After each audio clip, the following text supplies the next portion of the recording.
I'm Elie and this is a presentation about the online course I was taking from Allison.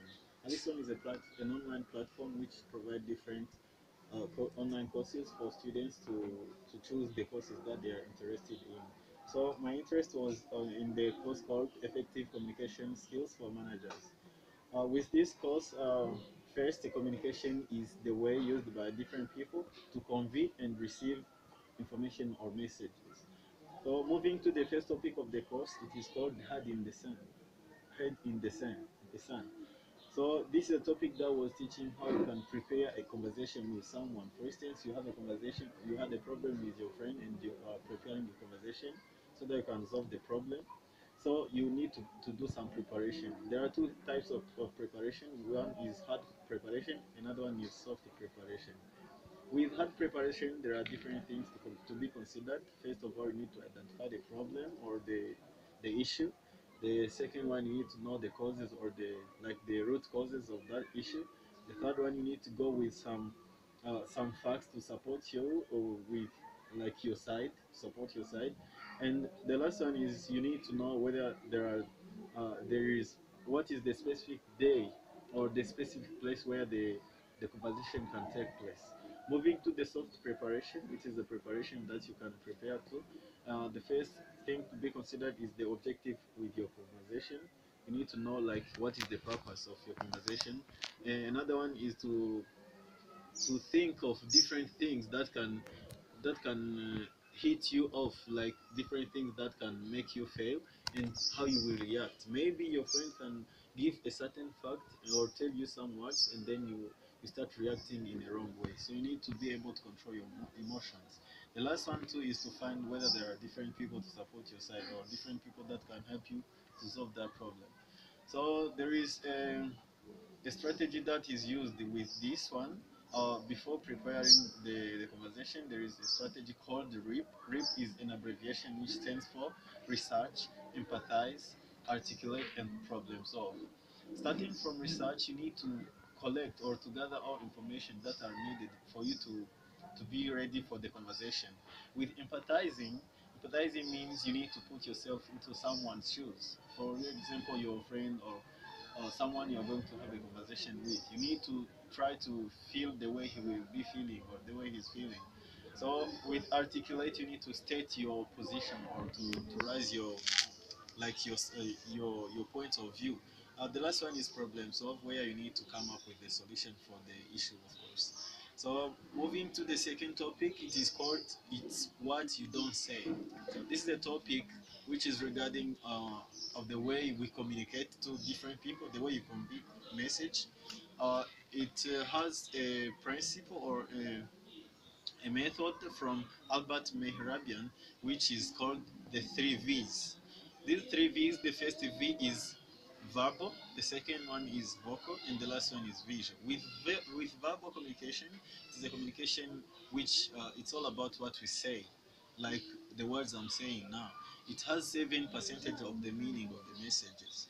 And the second one is vocal. This one is all about like the way we speak or it's regarding our tone of the voice. So this or the pace we are using, it has 38% of the meaning, and the last one is visual, which has the highest percentage. Of course, it has 55% of the meaning, and it's all about the way we communicate non-verbally, like using gestures, the way I'm moving my body, the way I'm using like thumbs, uh, all all about that. So moving to the body language, there are four things to consider, such as posture, gesture, eye contact, as well as facial expression. For instance, with posture, the way you are standing in front of someone, it shows something. And uh, gesture, it's all about the way you are moving your body. Eye contact is pointing your eyes to someone you're communicating to. Facial expression is the way your face express something. For instance, if I'm saying something and turning my face somehow, it shows that maybe I'm unhappy internally. So that's what facial expression means. There is a strategy for improving our communication skills, which is abbreviated as trust. T means taking nonverbal cues. For instance, this is the time you need to observe every nonverbal communication that is being given. For instance, the gesture someone is using. With R, review them correctly. You need to interpret them so that you can form like a clear message. You need to observe everything that is being done so that you can come up with one message. Understand their context, that is you. You need to observe need to consider non-verbal cues, but also the environment or the situation. You need to care about the gesture someone using as well as the where you are. Sense their honesty. This is the time where you need to analyze the gesture someone is using with their internal honesty. For instance, I may smile uh, my face can be bright, but internally I'm feeling unhappy. So you need to observe things like those. The last T is trust instincts. So here it is where you need to know that our nonverbal cues always need to repeat, emphasize, and contradict what we say. So the best way is to make sure our body language match with what we are saying in order to build the trust. For instance, if I'm internally unhappy, I need to show it with my face, not hiding it. The third topic is called 2 ears, 1 mouth, and this is all about listening. So there are different things you need to do. Of course, communication involves speaking and listening so that you can receive the message. There are different things or actions that are applied to have a good conversation. First one is mirrors, probes, diversions, and fixers. With mirrors, it is where you need to repeat to repeat someone's body language so that so that you can show um, how active you are. So this shows the person that, or repeat what he's saying. It shows him that you are really listening. The second one is probes. Probes, it is where if someone is telling you something or presenting, you need to ask some probing questions. The questions that will be giving some clarification to show that you were really listening to him. So those are like the two things to keep while conversating with someone. And there are other points that you need to avoid while having a conversation. The first one is diversions. Diversions, these are like different topics that can move you away from the real topic you had, like going out of the topic. And fixers, these are some words that can make someone who is speaking get interacted and then stop speaking. They cause some intentional pauses. Going to the last topic with this first module, it is called I like talking. I like talking. This is a topic that was teaching how you need to talk to someone. For instance, if you are having a conversation with someone, you need to have different things in order to show like you are building rapport or you are first impressing. So there are different keys to build a rapport. First one, impress. Here it is when you need to impress, of course, or to start the conversation, not waiting for someone to start. Connect. It is where you need to find the common ground in order to have the same mood with the speaker. And the next one is observe. You need to observe everything, like the body language, listen to the tone or pace of the speaker, so that you can show your engagement. And the next one is mirror. You need to imitate the body language and different things in order to show, like, if someone is not nodding his head, you need to do it too, but not every time. The last one is control. You need to be aware and be able to control your emotions. So this will help you to have like the an effective communication with someone if you apply the all skills said above. So moving to the next module, which is the second one, but with the same course, it has different topics. The first topic is called the perfect preparation. Perfect preparation. It is a preparation where you need, for instance, if you are having a presentation with someone, you need to get prepared. So it has an abbreviation called perfect. P is stand for pinpoint your purpose. E is emphasize with your audience. With P, it is where you need to identify the purpose of your presentation to the audience. Like, why am I going to present this to the audience? Empathize with your audience. You need to put yourself into their shoes. Maybe you say, if I say this, how is the audience going to react to my sayings? And you need to think of how they will feel about something you have said. With R, research your content. You need to have some facts or some stories or some statistics to better support your presentation. If you are going to talk about like how people uh, how like nutrition is in a certain place, you need to have some facts and statistics. With F, it is filter your content. Filtering your content means that you need to write down some key points. For instance, you don't need to write down everything which you will present. You need to write some key points. So with enhance your content, you need to do whatever possible to engage your audience. For instance, like bringing some short stories or doing some small gestures that can make everyone engaged.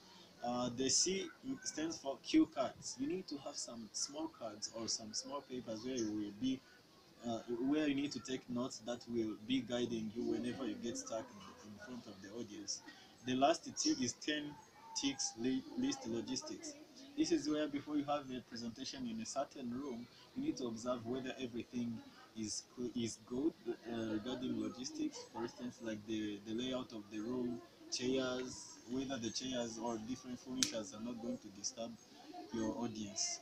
So moving to the second topic, it is called on the edge of their seats. This is a topic which was teaching more about like someone who is in charge of leading a certain meeting. So this one, uh, of course, you need I'm sorry. This is a topic about like how people needs to prepare their presentation to the audience. First of all, because preparing a presentation is something that is somehow challenging, but there are different things you need to know, and those things are included in an abbreviation called BEN Acts. BEN Acts stand for B, butterfly catchers.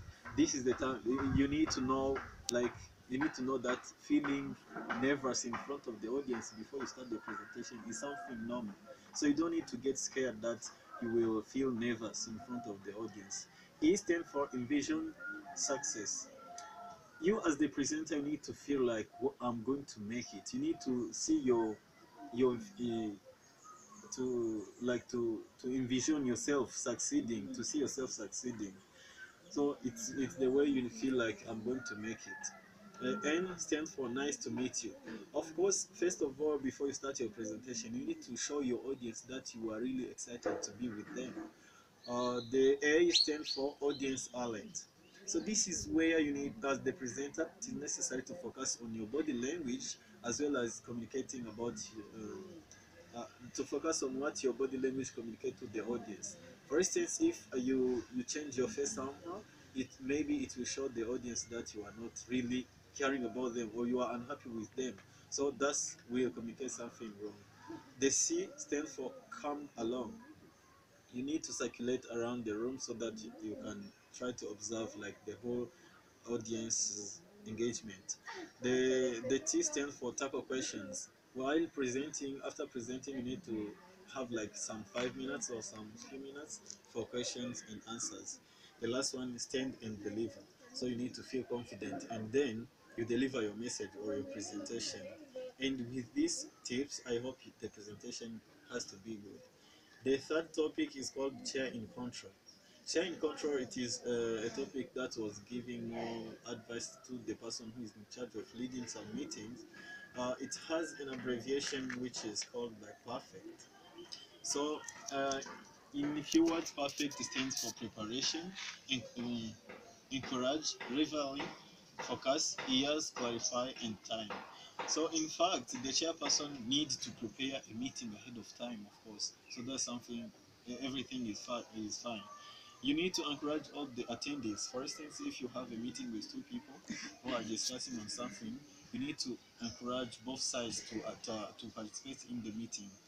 So another one is rivalry. You need to avoid everything that can disturb the whole audience. For instance, if like someone is going to use a phone and we are in the meeting, you need to make sure he's not doing that because it can interrupt others. With focus, you need to control like the whole atmosphere or the whole mood in the meeting. With ears, you need to listen actively so that you cannot miss something out as the leader. With clarify, you need to sum up at the end of the meeting. This is done by the leader. You need to sum up everything that was said to make sure everyone is understanding that. And with the time, you need to value everyone, or to give everyone the time to speak and respect the time, of course. If the meeting has 2 hours, it's 2 hours, not exceeding. So the following topic is called minutes matter. This is a topic that was teaching how to take some few notes after the meeting has taken place. Of course, this is done by anyone who was in the meeting, of course, and it has two parts. The first one is prepare. Of course, with preparation, as the person who is writing is going to write the minutes, you need to approach the meeting leader to get some points that will be talked about, and you need to to find out what will be said, getting prepared with everything that might be needed, and as well as arriving before or arriving ahead of time. Of course, you don't need to be late. So there is another part which is called cabin. Cabin, this is a strategy that is standing, it's an abbreviation that stands for consistent, accurate, brief, interpret, and nature. So with consistent, you need, when writing a meeting minute, you need to be consistent, of course. You need to summarize. Accurate, you need to be brief, of course, as well as interpret. By interpreting, you need to write some key points that have been talked about. And then neutral, of course, as a meeting minute writer, you don't need to be biased or to bias on one side and pretend another one. So because we are all human beings, making some mistakes while writing, it is something normal. That's why it is advisable to find someone to proofread for you. Of course, you can't proofread the document that has been written by yourself. You need to find another person whom you believe can do it and proofread your document before sharing it. And the last advice about meeting matters, it is said that you need, after proofreading your meeting minute, you need to provide it within 24 or 48 hours. This is a good time because all meeting attendees and the others who were not in the meeting, they will find that something included in the meeting minute is is still fresh, is still current. So, and those who were in the meeting, they will not have forgotten what was said. So, moving to the last topic with this module is called "Sway This Away." Uh, this is uh, this is a topic where swaying is defined as the way of or a strategy used to influence another person. Of course, this is the way of influencing someone. For instance, you may influence your community members about doing something positively or negatively. So influencing others requires different things, though it may be natural or um, for some people. So there are different things to be considered when you need to influence someone. First one is what, why, when, where, and how. With what, you need to know the purpose. Why am I going to influence this person? And why? You need to know, with what you need to know what you need the person to do. With why you need to know what the reason behind influencing others. When you need to know the right time or the good time for the person. They give an example of some people who wake up early and others wake up late. So you need to know when you can schedule the meeting with that person. Maybe if you wake up late, you don't need to schedule a meeting in the morning because you are not caring about the person's time. And where you need to find the specific place as well as how you need to know how the conversation will be. So this can help you to show to put yourself into someone's shoes. Then another one is called tuning. By tuning, it is a point at which you need to a good relationship with your peers and do everything possible to motivate them. You need to motivate your peer, showing that he's doing right, but also you need something to be done. Another one is not body language. You need to observe every non-verbal communication as well as um, it is advised to control your non-verbal communications as well as your peers' ones. So another one is understand them and be understood. Of course, you need to put yourself into someone's shoes so that you can understand him and then he really understands you. The last one is remain assertive. if you're trying to to influence someone, you don't need to show that, to do it as a comment, but you need to stay assertive and then show like you are caring about his ideas and value his opinions as well as his time. So I hope all the topics I learned were really helpful, and if someone is able to apply all the topics I learned, or if I'm able to apply this, I'm sure that I can be an effective communicator. So thank you so much. This is at the end of the presentation, and I hope it was really engaging. Thank you.